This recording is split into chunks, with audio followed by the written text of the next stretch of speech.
بسم الله الرحمن الرحيم. السلام عليكم ورحمة الله وبركاته. أعزائي مشاهدي قناة ياس، نرحب بكم في الموسم الجديد لسباقات القدرة للخيول لدولة الإمارات العربية المتحدة. موسم جديد بحذافيره: التحدي، الإثارة، الفرح والحلم، عبر برنامج حفوز، فكونوا معنا. مع بداية شهر أكتوبر بدأ موسم سباقات القدرة للخيول في الدولة 2015-2016، وذلك بإقامة ندوة تعريفية من تنظيم اتحاد الإمارات للفروسية وتعاون وحضور الاتحاد الدولي للفروسية للفرسان والمدربين والملاك، الأطباء البيطريين ولجنة التحكيم، لشرح المسؤوليات الملقاة عليهم وتوضيح القوانين الجديدة ومتطلبات الاتحاد الدولي للفروسية من منتسبي رياضة القدرة بشتى مواقعهم. أقيمت هذه الندوة يوم السبت 10 من شهر أكتوبر الجاري في فندق الميدان دبي، من الساعة 9 صباحاً حتى الساعة 2 ظهراً، لتقام فيما بعد الجلسة التكرارية لمن لم يستطيع الحضور خلال الفترة الصباحية من الساعة 3 ظهراً حتى الساعة 6 مساءً. وقد تكرر ذلك في قرية الإمارات العالمية للقدرة الوثبة يوم الثلاثاء المصادف 13 من شهر أكتوبر الجاري.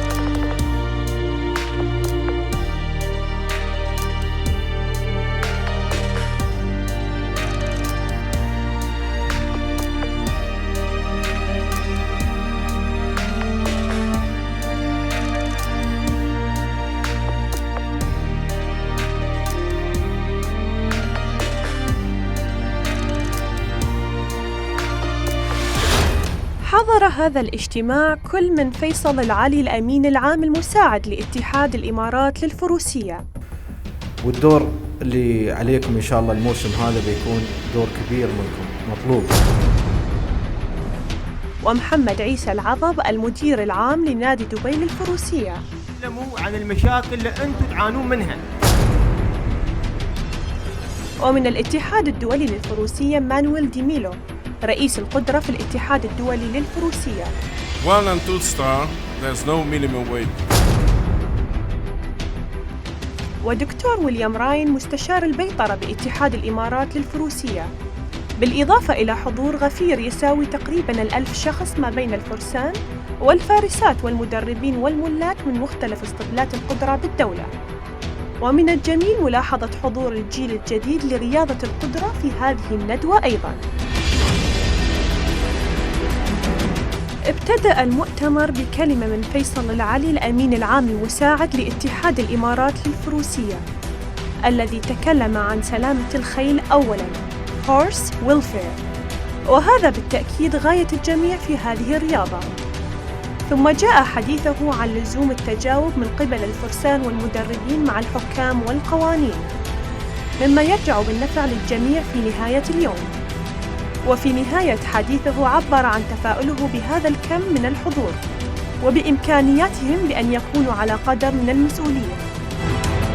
كشف ال FEI عن قانون سيتم اتخاذه. من الممكن أن يتعرض أي فارس في أي وقت للفحص أثناء السباقات، وإذا حصل خطأ أو تجاوز للفارس على لائحة القوانين سيتم استبعاده ومعاقبته.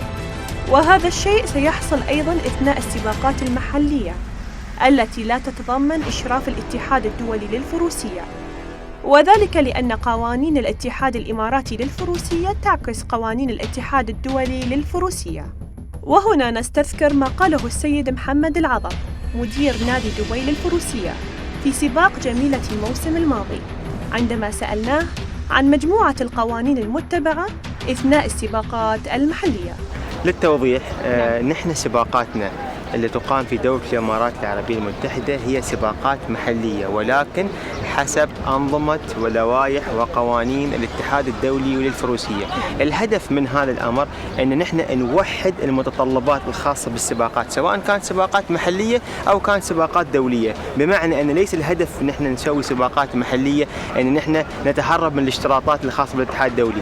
فممكن شخص يأخذها بهذا الاعتبار أنه والله السباقات المحلية تقام على أساس نحن نبتعد عن اشتراطات المطالبين فيها حسب أنظمة الاتحاد الدولي للفروسية. فبالتالي نحن نظهر الفكرة هذه أن لا، المب هذا هو الغرض أو هذا هو الهدف. فكل سباقاتنا اللي تقام في مدينة دبي الدولية للقدرة هي سباقات محلية، ولكن تطبق فيها قوانين واشتراطات الاتحاد الدولي للفروسية. من جانب ممثلي الاتحاد الدولي للفروسية وضحت نقاط حزمية بأن ال FEI هي المنظمة الوحيدة التي تنظم وتتحكم بالمسابقات المتعلقة بالفروسية حول العالم، وبأن هذا المؤتمر لمن يهمه المشاركة في تلك المسابقات، وبالنهاية هي رياضة نظيفة ولها قوانينها، وعلى الجميع أن يتبع تلك القوانين.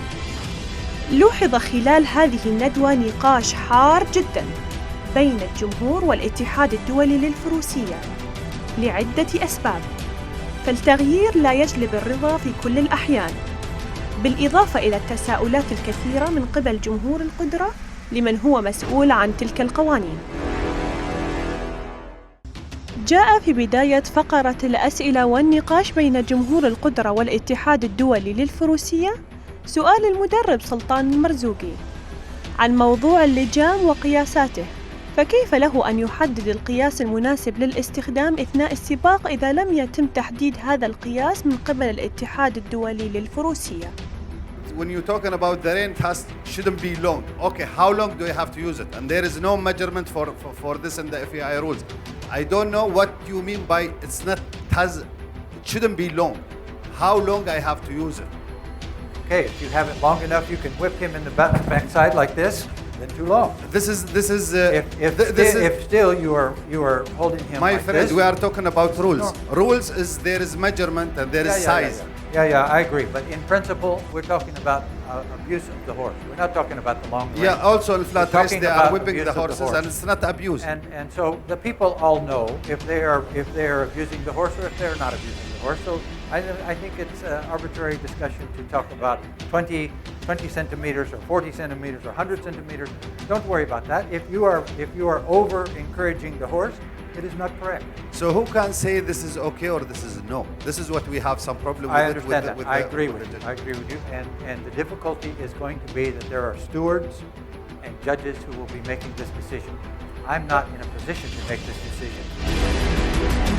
جاء تعليق من المدرب حسن بن علي عن موضوع الوبس، أي الصوت وغيره من المواد التحفيزية والغير التحفيزية الممنوعة الاستخدام، سواء الصوت أو لجام طويل أو غيره، فهي ممنوعة من الأساس وعلينا أن نتبع هذا القانون. ويجب على الاتحاد الدولي أن يضع ويطبق عقوبة في حق كل من لا يتبع هذا القانون أو غيره من القوانين الأخرى. And the rule is not allowed to carry the whip. How can be you have to use it or not to use it? Right. Absolutely, what he says right. So this is you wasting your time and our time. Our time, I'm free completely, so I come from England. Don't have to do anything, I have to tell you the truth.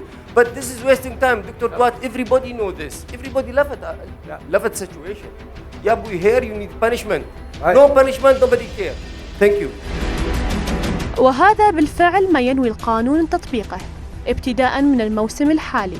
فنلاحظ أثناء الاطلاع على لائحة القوانين بأن هناك قوانين جديدة أضيفت لتغطي كل التفاصيل المستجدة في عالم القدرة.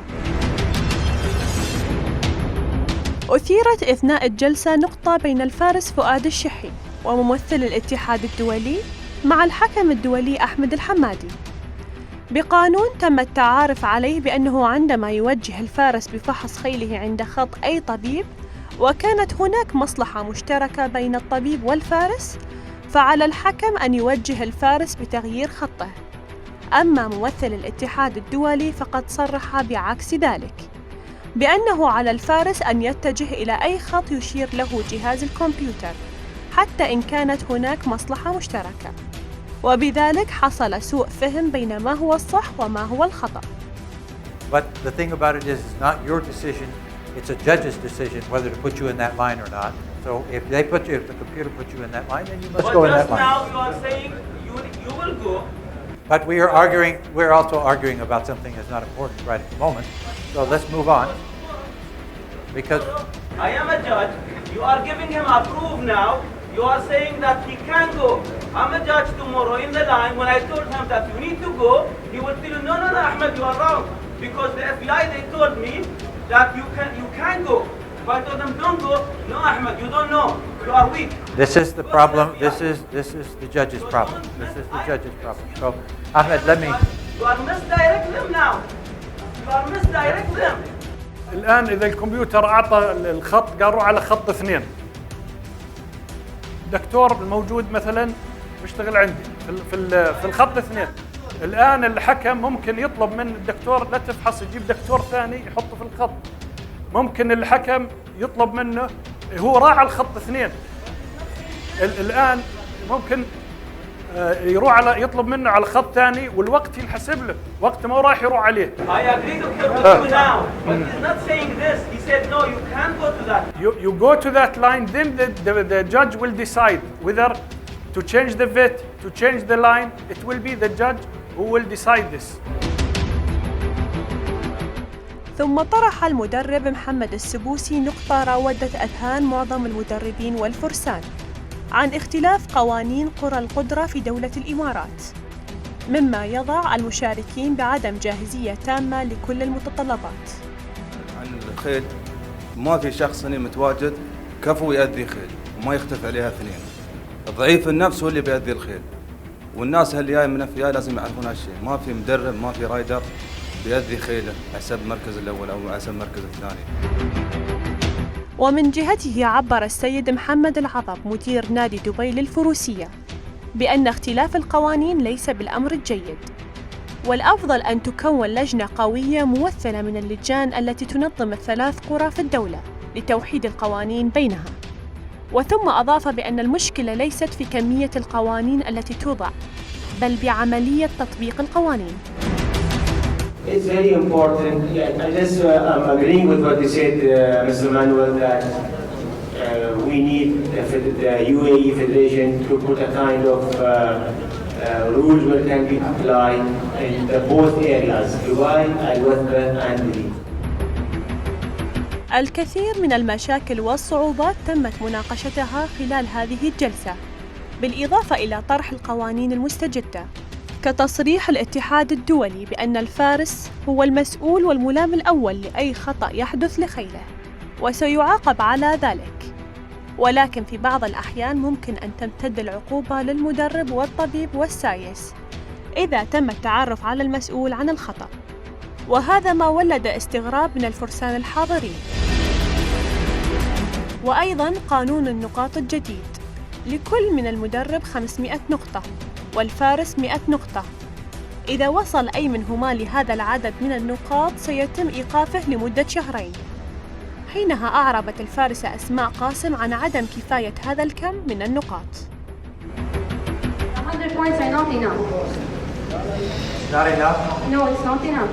If I'm going to ride 26 horses in a season, 100 points are not enough for the rider. It's not fair if he gets disqualified. أضاف الاتحاد الدولي للفروسية أيضاً بأن أي خيل سينفخ خلال فترة السباق سيتعرض لفحص الدم، بالإضافة إلى فحص تعرضه لتخدير الأعصاب أي البلوك، للتأكد إذا تم حقنه بأي شيء مخالف للقانون، وخلالها سيتعرض المسؤول عن هذا الضرر إلى العقوبة. وقد أكد بأن موضوع تخدير الأعصاب سيتم التركيز عليه أثناء السباقات القادمة بشدة. أما موضوع العرج فكان له شرح آخر، فإذا خرج الخيل بسبب العرج المرة الأولى سيتوقف 14 يوماً، أما المرة الثانية 21 يوماً، أما المرة الثالثة 90 يوماً، والمرة الرابعة 6 أشهر. أما المرة الخامسة فسيخرج الخيل كلياً ويمنع من المشاركة في السباقات. موضوع التثقيف مهم جداً وكبير جداً، مستجد كل يوم، لذلك سيتم تنظيم دورات تثقيفية للجميع من قبل الاتحاد الدولي للفروسية في الفترة القادمة.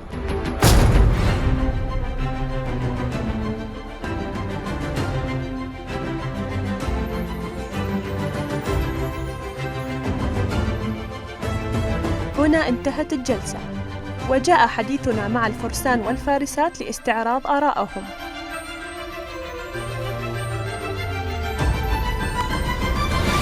حابة أسألكم كيف تشوفون هالنوعية من المؤتمرات أو السيمينارز مفيدة بالنسبة لكم كفارسات؟ اوكي، انا عن نفسي احس ان هالمؤتمرات مفيده، لان بهالطريقه تعرفين يعني كيف المدرب يفكر، كيف الرايدر يفكر، كل شخص عنده وجهه نظر.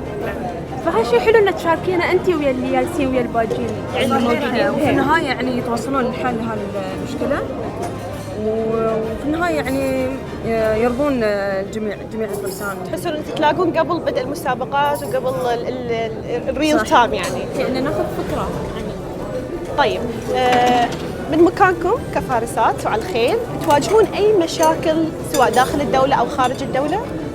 انا طبعا ما واجهت مشكله يعني قبل، بس يعني على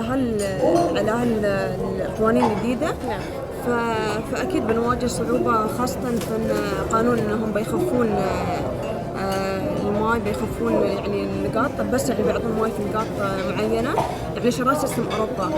وطبعا احنا ما نقارن جو اوروبا، جوهم وايد يعني ابرد عن شيء، بس هم يعني مثبتين على هالقانون. عندش مشكله انهم بس لانه بيثبتون نقاط الماي؟ اكيد يعني حرارتنا غير عنهم، وبالتالي يعني قلوب الخيول ما بتنزل بسهوله.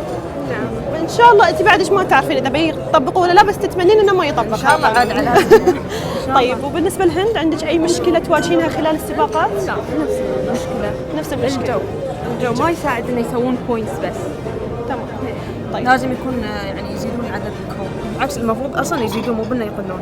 يزيدون قصدك عدد البوينتس؟ عدد البوينتس والكرو، حتى انه قالوا عدد معين من سيايير الكرو مسموح فيها تدخل. بس هذا اعتقد مفيد اكثر، لان بالنسبه لكم احنا لما نشوف السباق في كثير سيارات تغبر على الرايدر، ممكن الخيل يتخبل من كثره السيارات الموجوده. انا وياك، بس انه شوفي في الوثبه مسوين حل لهالمشكله، انه حاطين شو المحميه. نعم. انه يبعدونهم عن التراك. في اي مرحله المحميه؟ المحميه اللوب الاول خلوها، واللوب قبل الاخير ولا الاخير اظن. طيب ما تواجهون مشكله في اللوبات اللي مو موجوده فيها المحميه؟ بعد نفس الشيء. بعد نفس المشكله. فافضل انه يقلل لكم عدد السيارات، صحيح؟ في البدايه حابين نسالكم شو استفاديتوا اليوم من السيمينار ولا المؤتمر؟ هاي دويره صح؟ تعلمت الدويره هاي شو هاي؟ دايره صح؟ بدا السيزون هني صح؟ ورد خلص سيزون هني صح؟ وسوى اجتماع، بدا الاجتماع مني ورد خلص هني، واحنا ندور ندور ندور ندور ندور، متى يبطلون الدويره عشان نطلع؟ ما نعرف. طيب هم اليوم لما سووا لكم هالسيمينار وهالمؤتمر ما في جواب، كم سؤال سالناهم، قلنا لهم انتم الاتحاد قانون قانون قانون قانون، اوكي القانون تنفذ على المنصور، تنفذ على الكعبه، تنفذ علينا، زين؟ تنفذ علينا، زين تعال شوفني انا شو عندي، انا شو مشكلتي؟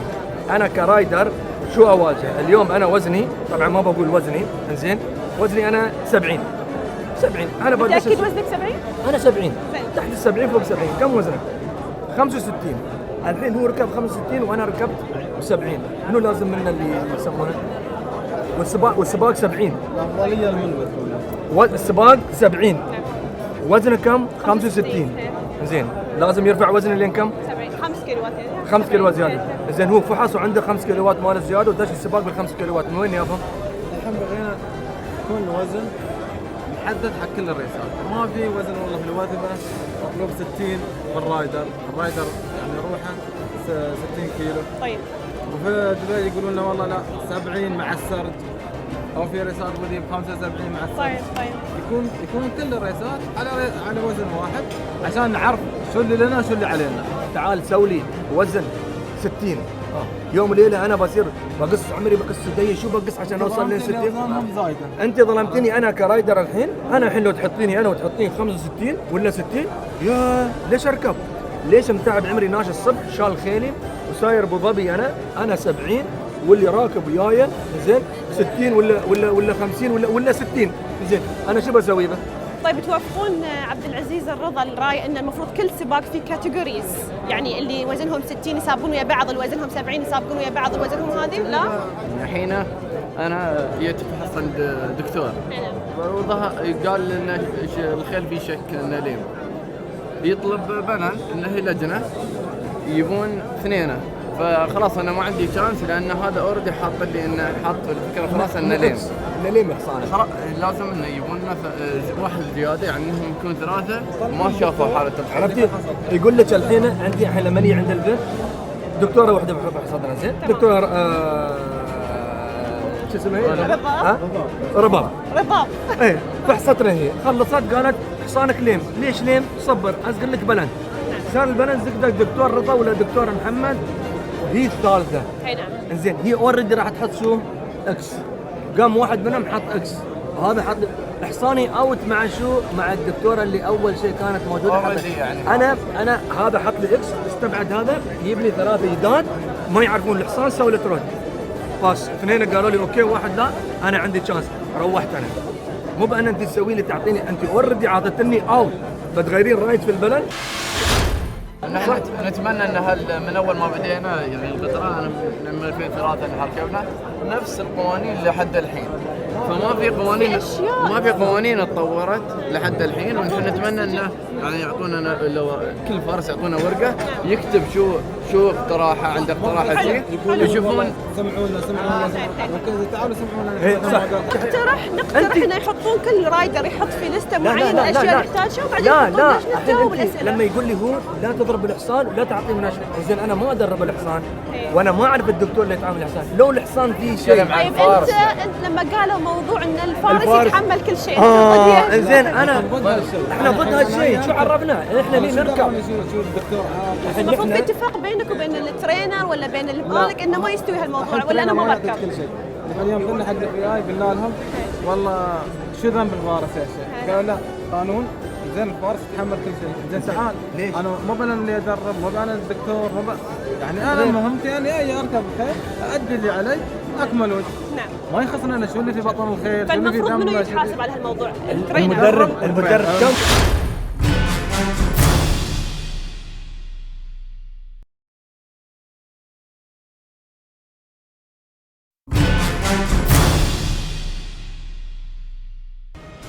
وهذا ما تم بالفعل في اليوم الثاني. فلقد اتجهت كاميرا حفوز بلقاء حصري مع ممثلي الاتحاد الدولي للفروسية للإجابة عن أسئلة الفرسان.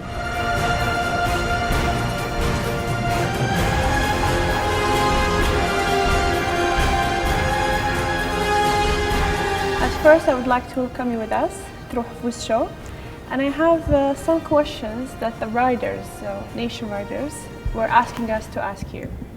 Okay. We saw yesterday it wasn't a very easy discussion between the riders, trainers, and your side FEI.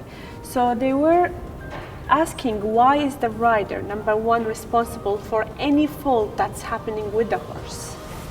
Especially, I understand this is the rule in every country and stuff, but you know that it is different here, that the rider does not take care of the horse through all the race. There is people who's taking care of the horse and spending time with the horse, and the rider's rule is just to ride in a very good way, keep his horse safe through that journey, reach until the village, and just like that, nothing more. Well, as you said, the FEI is the rules for medication, and the rules from the FEI are approved in the General Assembly by the federations. And the federations voted those rules, so it's approved. They are applied for all involved national federations with the FEI. All the members have to respect the same rules. I know that here can be a different way of procedure, but if we go for each country, it's different everywhere. The same rules apply. And what it concerns to medication and anti-doping regulations. The FEI is also a member of the WADA as an IOC, demanding for all international federations that are involved with the Olympic sport. So to adhere to the WADA code, we need to go and follow their procedures. And the procedures says that the athlete is the person responsible at all times. Although in the FEI rules, the owner and the trainer can as well be punished, but the person responsible is the athlete. And the athlete, I know how it works here, as you explained. Yes. And it is a teamwork. Yeah. It's the trainer, the owner, and finally the athlete. Yeah. But they have to work all together Yes. for the same goal, to win the competition within the rules. Sure. So I understand that here, as it's a very professionalized way of conducting the things, and maybe the athlete is the last one to know what is happening to his horse, but that's why I addressed yesterday this matter, because this has to be dealt as a teamwork. On the other side, the owner, Yes.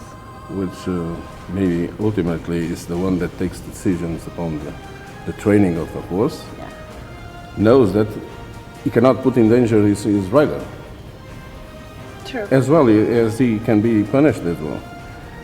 So we have to start a new era, and we have to start it clean. So this is a question of apply and changing, as you say, a little bit the mentality. It will take time, I know, but we have to work all together for the best. Now, I don't know, one of the riders told me that maybe there's a new rule saying that there is a center point or there's a few points of water giving to the horse, not like every time, because in our country we just give water by the groom or by the whoever to the rider at any time because of the weather. It's very hot here, you know how it is.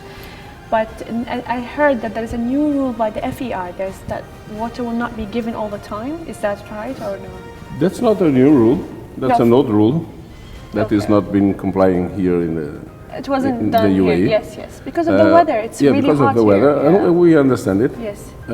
We just have to find a solution how to deal with it. Yes. But the rule is not changed. The rule says it's every 10 kilometers you can have a watering point, crew point. So what we need here is to find a solution that goes within the rules and can be adapted to the situation, to this heat. And to the desert, so the welfare of the horses is paramount for the FEI. So for sure we will find a solution how to deal with the situation. Can I ask you why is it every 10 kilos? Why we cannot give water all the time? Maybe because you can explain to them the reason why it's well, because the rules of the FEI are for the worldwide. Yeah. And this is the distance we found it's more appropriate for the horse. But it's, as you say, can be different from the desert, can be different for the mountain, can be different for the forest, cold weather, but it's the same. So, but it's a question that we can address, and for sure we will find a solution to apply it here. That's not so complicated as the issue of the anti-doping. Well, actually, one of the riders were very worried. They said, because they care about their horses after all, and they know how hot it is here.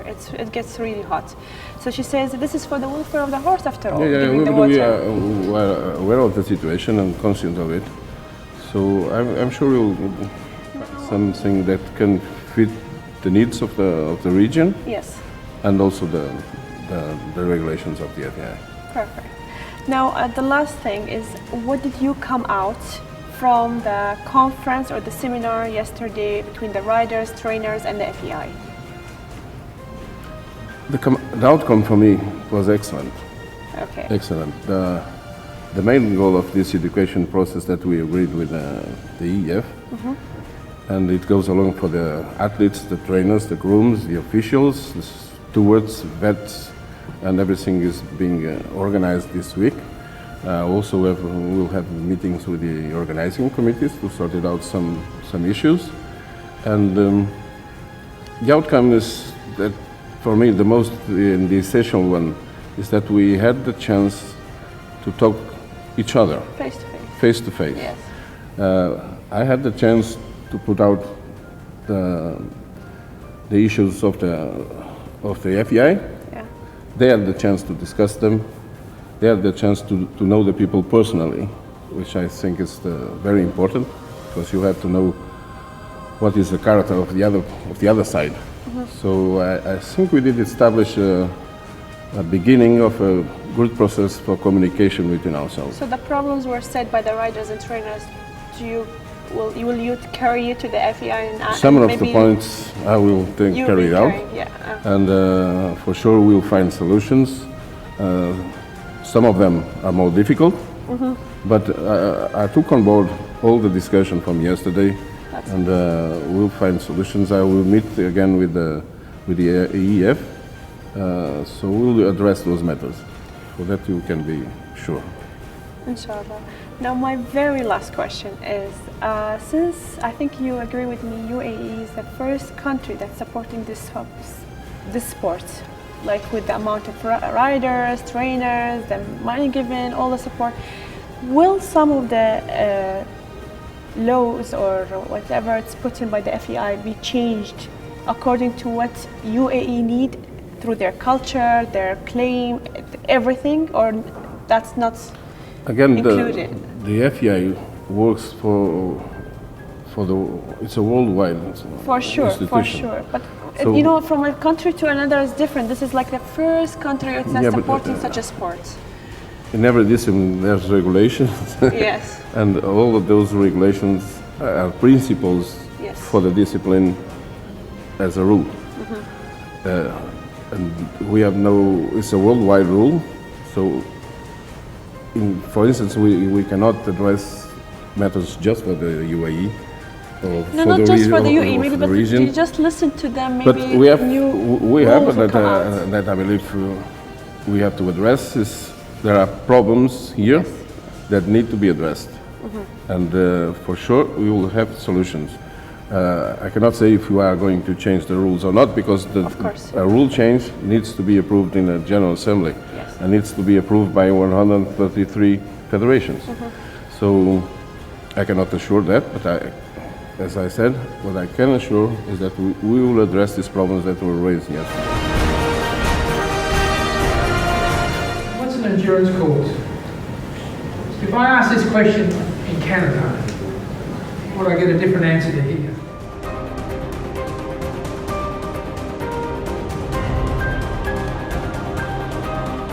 أقيم في اليوم التالي لاجتماع اتحاد الفروسية مع المدربين والفرسان فعاليات مختلفة، من ضمنها الدورة التي أقامها الدكتور براين شيهان رئيس اللجنة الفنية للقدرة والتحمل في الاتحاد الدولي، وتعتبر هذه الدورة من اجتهاده الخاص في تأليفها حسب المستجدات البيطرية عاماً بعد الآخر. وأهم ما ذكر في هذه الدورة بأن هناك مستجدات مغفول عنها منذ 3 سنوات تم تطبيقها على البيطريين، فالطبيب البيطري عليه أن يختار بين كونه طبيب رسمي أو معالج، فلكل منهم دراسة وندوات تعليمية تختلف، ولكن هذا لا يمنع ممارستهما معا بعد أن تتم دراسة كل منهما على حده. أي الطبيب الذي يترقى ل4 نجوم كطبيب رسمي لا يعني أنه طبيب معالج 4 نجوم، بل بإمكانه أن يكون 2 نجوم فقط معالج و4 نجوم طبيب رسمي.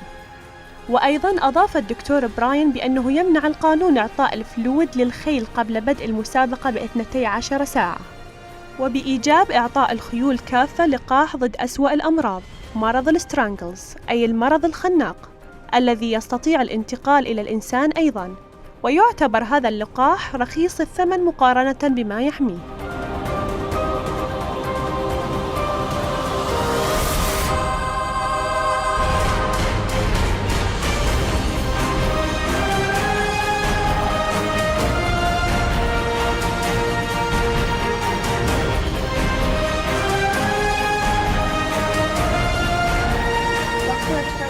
To welcome you with us.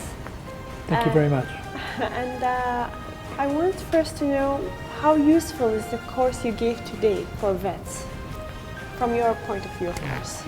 Well, it's targeted at the senior level of veterinarians that officiate at events.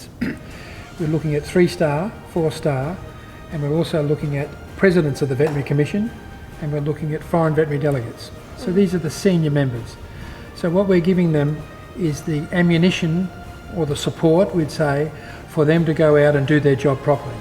They must understand the rules, understand their role in implementing the rules, and understand the role in the FEI. So I think it's a very practical course to give them the resources and the support to do their job properly.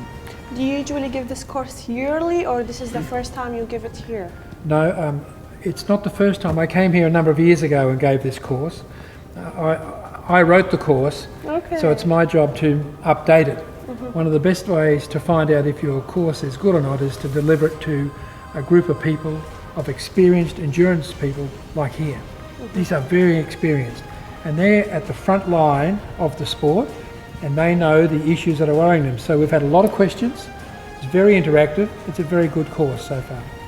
Doctor, now we have a question from some of the riders here. They're asking, one of them actually, Mansour Al-Farsi, he's like, it's not fair for my horse when it's lame and the doctor says it's lame and he calls the panel, that the doctor himself is one of the panel. Why can't they get a new doctor? Why does he have to be one of the panel? Okay, that's a very good question. Yeah. And we've thought about this quite a while. It's been raised before. Okay. But what it misinterprets is that it assumes incorrectly that the line veterinarian who called the panel will automatically fail the horse, and that's not the case. What normally happens is that if the horse is improved, they get the benefit of the doubt by the line veterinarian. But if the horse gets worse, well, then it should be eliminated. It's not true that the line veterinarian always fails a horse. And secondly, it has an effect on the voting team. It means that if the horse passes, people may victimise the line veterinarian. But it's the line veterinarian who would more than likely be the one who passes the horse if it improves. The line veterinarian has more exposure watching that horse than the other two vets. And the other part is it still takes 3 vets to fail a horse. Yes. Still 3 vets. So I think that it's the best way is what's happening now.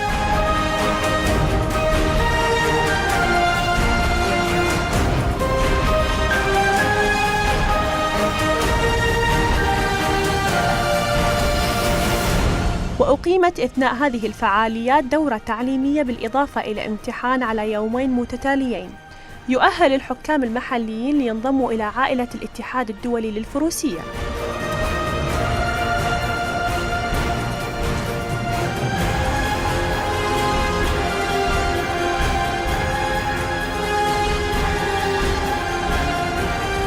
John Robertson, at first I would like to welcome you with us. Thank you. Through Hopeful's show, and I would like to ask you about the course that was taking place yesterday and the exam today. What is it about?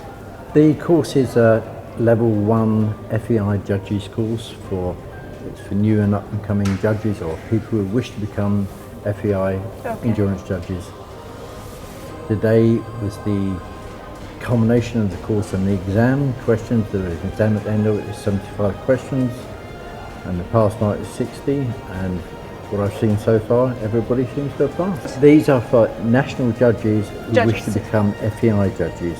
Okay, so okay. FEI so after this exam, they will, if they pass, they will be FEI judges. Providing the federation puts them forward for promotion, yes. Okay, perfect. Yeah. Now, I know this course usually doesn't take place in the beginning of the season, right? So why is it taking a place in the beginning of the season this year? Well, this is an initiative from the FEI and the Emirates Endurance Federation that decided to promote judges and give judges refresher courses because we have many. I'm doing another course this afternoon and tomorrow which is for established judges, and it's a refresher course. All judges have to do a refresher course every 3 years. So this is what we've done in this initiative to bring in new judges to the sport. And can you give the judges through our cameras an advice from you?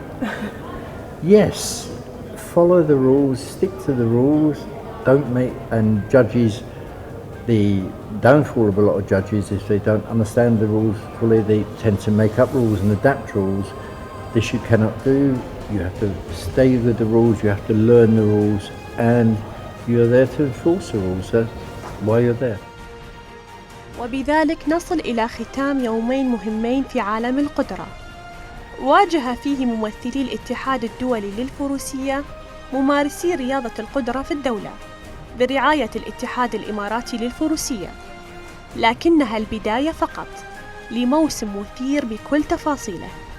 فرياضة القدرة في دولة الإمارات لها طعم آخر وتحدي من نوع خاص لجمهور يعشق الرقم 1 مشياً على سير نجوم هذه السباقات. فريق برنامج حفوز سيأخذكم أسبوعياً في رحلة لتغطية سباقات الدولة. انتظرونا كل يوم أربعاء الساعة 10 مساءً على قناة ياس. تقبلوا مني فائق الود والاحترام، والسلام عليكم ورحمة الله وبركاته.